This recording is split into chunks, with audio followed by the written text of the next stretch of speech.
G'day, it's your old mate Prezzo here and welcome back to the shop. Woodworking project today. It's Mother's Day coming up and my sister, bless her, got in touch with me and said what Mother really wants this year is something to hang her jewellery from, like a jewellery stand. And she described to me something that she'd seen on a market and said, you know, it's about this high and it's got a thing and it's got these things coming out, and I don't know how big it is, but you'd be able to make one easy. So thanks a lot, but always up for a challenge. I had seen this on a website. It was a gift store website, and I copied it actually. So I vectorized the image and I've cut this on the laser from 3mm thick ply. And I thought it looked cute. It's got little birdies and butterflies. And got it all finished and was really happy with it. I took it upstairs, showed my wife, and she said, it's too small, like that other thing. Which I thought was a bit harsh, but looking at it now, I agree with her. You know, like you can't really hang a necklace from that without it dangling on the table. So the revised design is going to be made from this material here. This is New Guinea rosewood. This stock is square, about 27mm on each side, and it's going to form a central column, and this stock is going to become branches, if you like, and this stock's 13mm square. So this is going to get turned into round stock and then it's going to be processed. This material here is going to be left square until an auxiliary operation is done. So I actually turned this on my wood lathe, and it's started off at about 22mm diameter, tapers down to about 18mm diameter, and what I want to be able to do is to drill a series of holes around the outside of this and then insert some thinner dowel which will be turned from the same stock. And I want these to be on an angle of about 10 degrees to the axis of the stock, and I want them equally spaced around the circumference. So I've got my indexing attachment set up on the lathe. I've got this gadget here. This is a fixture I made for an old AEG 2-speed drill, and it allows me to drill holes perpendicular to the axis of the lathe, or if you turn the compound slide round you can turn them at an angle. So what I'm going to do is I'll drill 3 holes at this position and they will be 120 degrees apart. Then I'll index along, say 75mm, and drill another 3 holes, but I'll index around another 60 degrees, so it'll actually be, each branch will be halfway between the branches above that. And I might do that, say 3 times to give me enough to hang all Mum's bling on. So let's do this first one.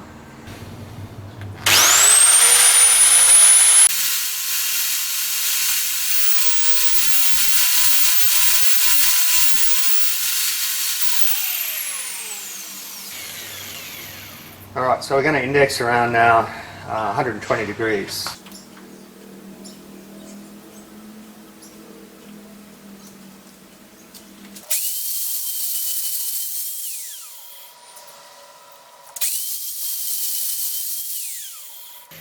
Okay, so I'm going to move along with the saddle now.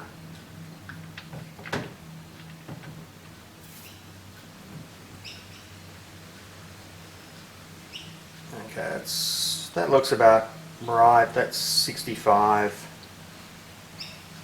We might go to 75.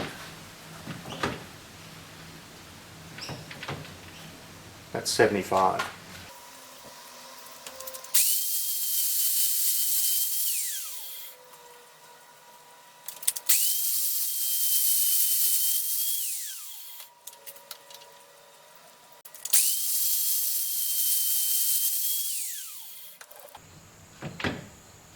Okay, it's another 75mm, and we're going to go back to the original spacing now, so it's going to line up with this other hole. Okay, drill 3 there.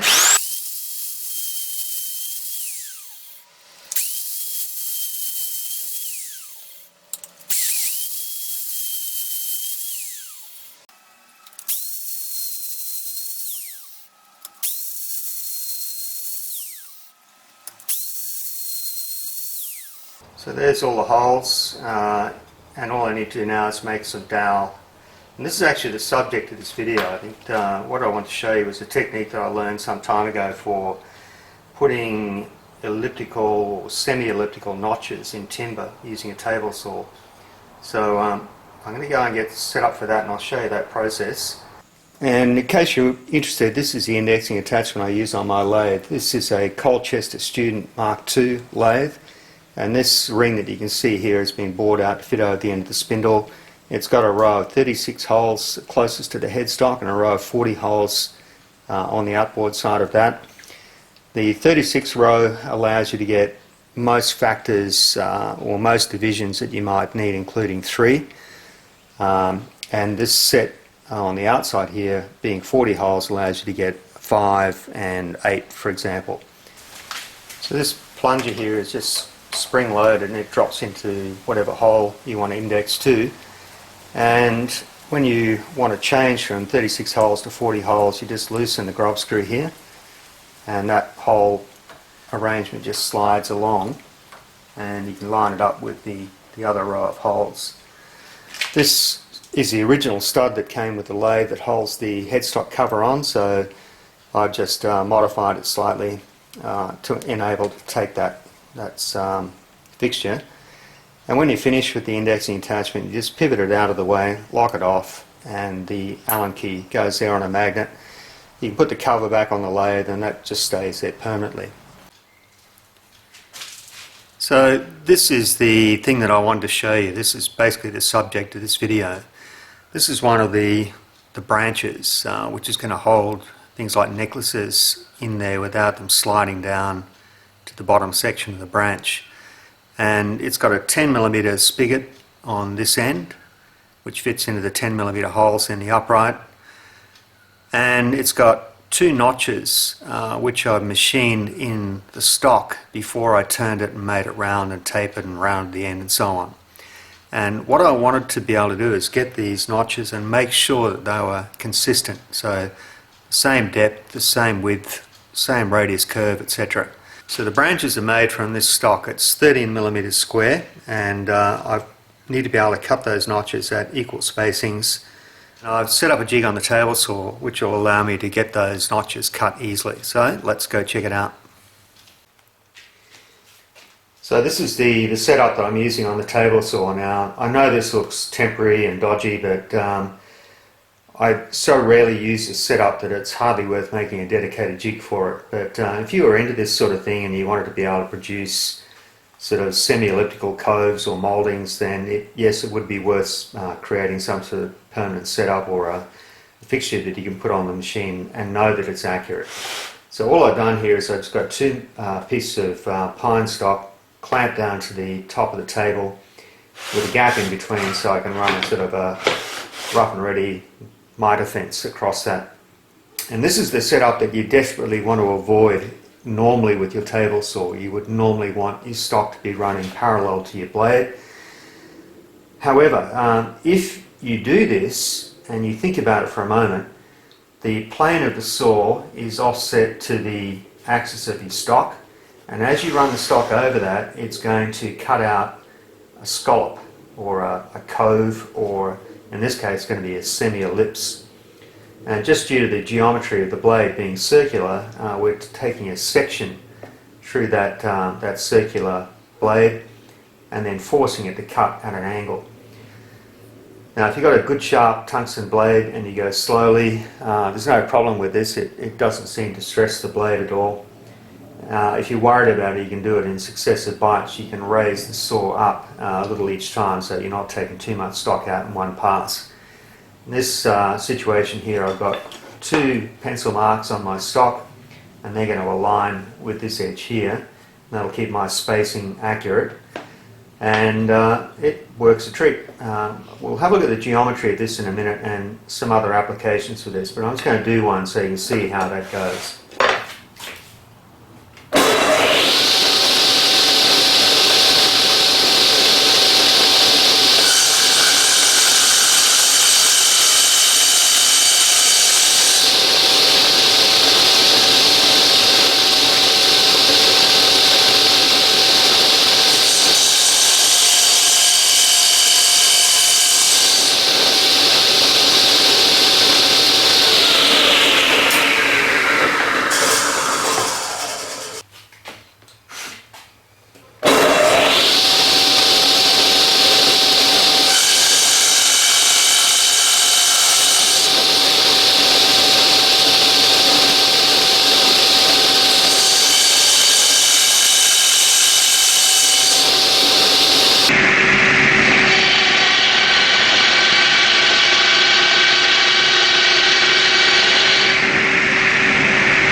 Well, I'm going to show you how to turn this stock into one of these.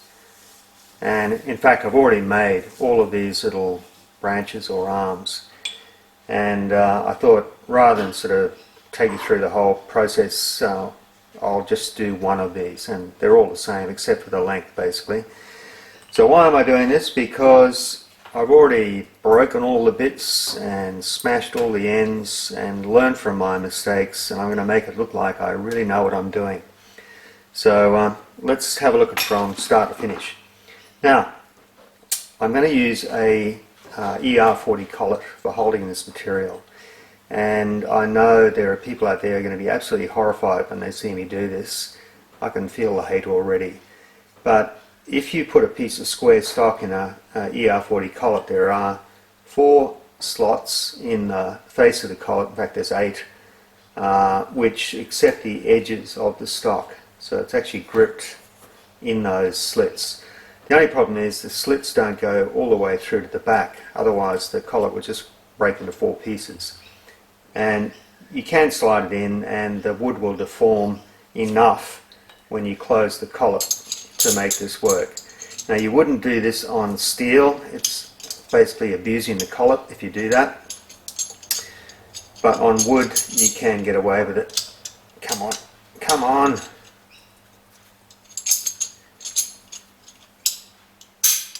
Oh, at last. Okay, so we're going to slide the stock in that way.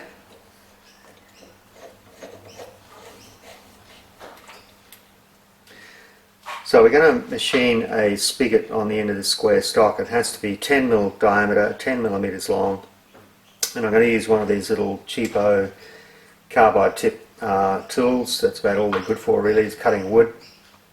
And once we've done that, we're going to cut a taper back towards the collet. Now, when I originally designed this, I didn't have that taper there. It was just the spigot, and then it came out to a full diameter of 12mm for the full length of the arm. And afterwards I looked at it and I thought, oh, that looks ugly. It's got a hard edge that's not going to be hidden when it goes into the socket. So I, right at the end, decided to put this reverse taper on there. But if I was doing it again from scratch, I'd do it now while I've got the material set up in the collet. That'll work.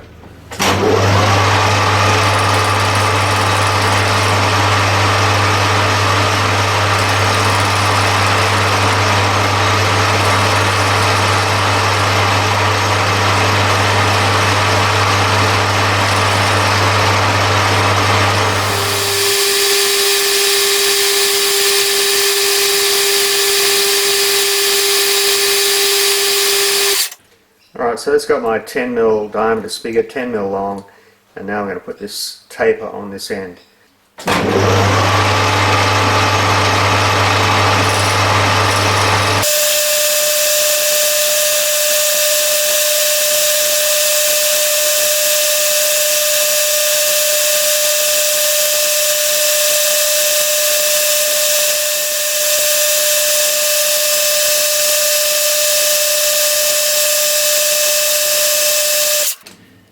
Alrighty, so that's taken care of that end. That's the end that's going to go into the vertical upright. So now we're just going to swap it end for end. We'll change out the collet.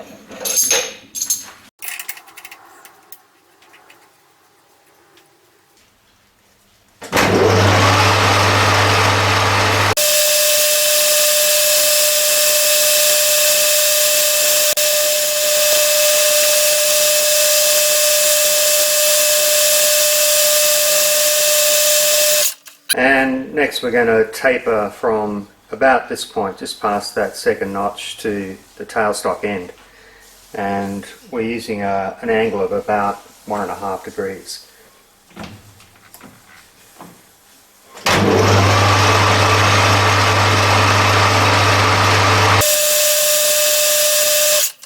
So the final step then is to radius this end.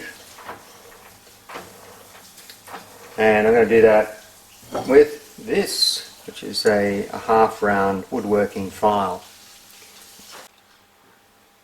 So just regrip that in a collet, working on the outside diameter of the body of the timber.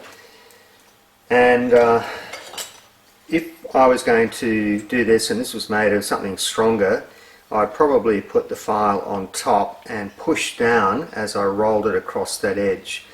There's two things wrong with that. Firstly, the pressure of pushing down on that rasp to make it cut is likely to bend or break the stock at this weakest point. And also it covers up the edge, so you really can't see what you're doing. It's hard to gauge how much of a radius you have on that. So you might say, alright, well, let's grip the rasp or the file underneath and work it that way, but then the rotation of the stock is incorrect. It's actually rubbing against the back of the tooth. So what I'm going to do is I'm going to reverse the file, and I'm going to support the work as I work the file. So I'm going to have the side of my index finger underneath the work. I'm going to put my thumb on top, and this is going to form like a V-shaped support for that stock. And then with the file, you can just simply roll it over that edge, and you can get a clear view of what you're doing. I know it looks awkward, but it does actually work. So let's have a look at this.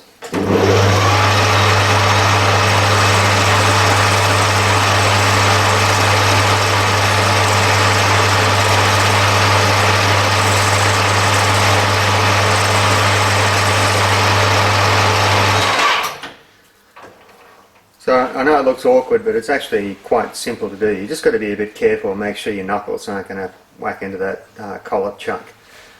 So with that done, I'm going to finish sanding, and I'm going to use 180 grit sandpaper just to roll over that corner, and then I'll finish up with some 240.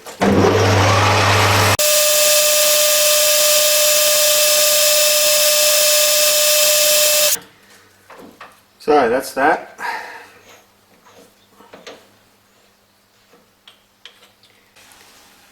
And I can reverse that now into the collet chuck just to finish off this end.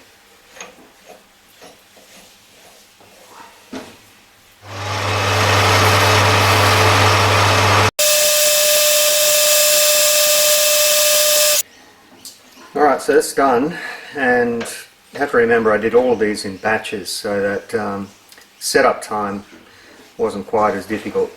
Probably what I'll do to finish up now is just hand sand that with the grain, so I don't get any sort of rotary sanding marks around that outside diameter.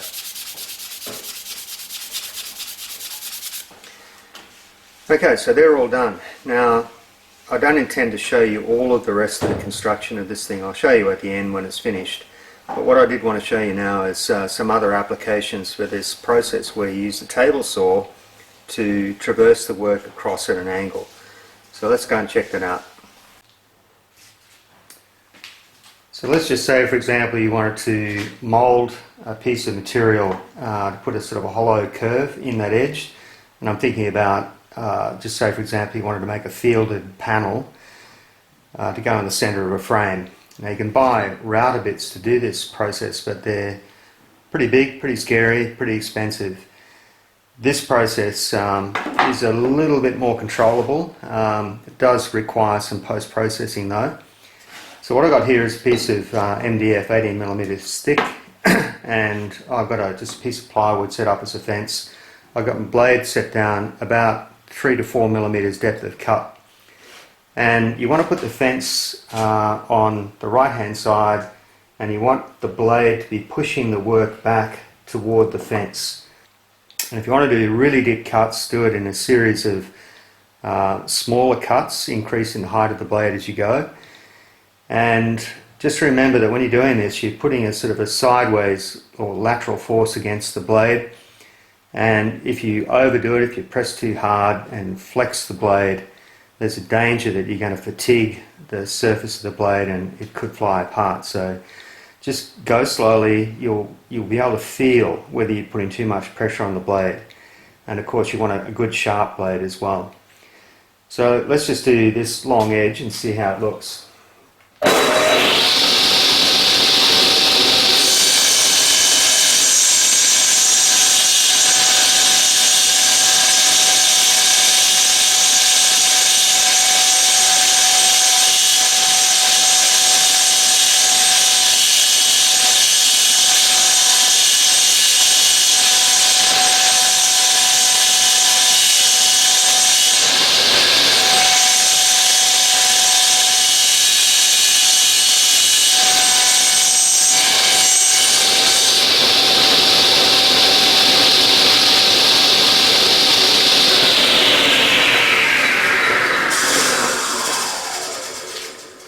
So we'll just, you can see there that what you end up with is this very shallow but wide cut. And of course, if you change the angle of your fence, put it nearly 45 degrees to the blade, you're going to get wider and shallower shapes. If you bring it round to more of an acute angle, you're going to get very narrow but deeper cuts. So often what I'll do is just run a bit of scrap through, play around with the geometry of the fence and the height of the blade until I'm happy with the result. Let's just, we'll run this through, do one more cut, and what will probably happen is when I raise the blade it's going to cut into this fence, but it's a sacrificial fence anyway, so it doesn't matter. So let's bring it up a fraction more.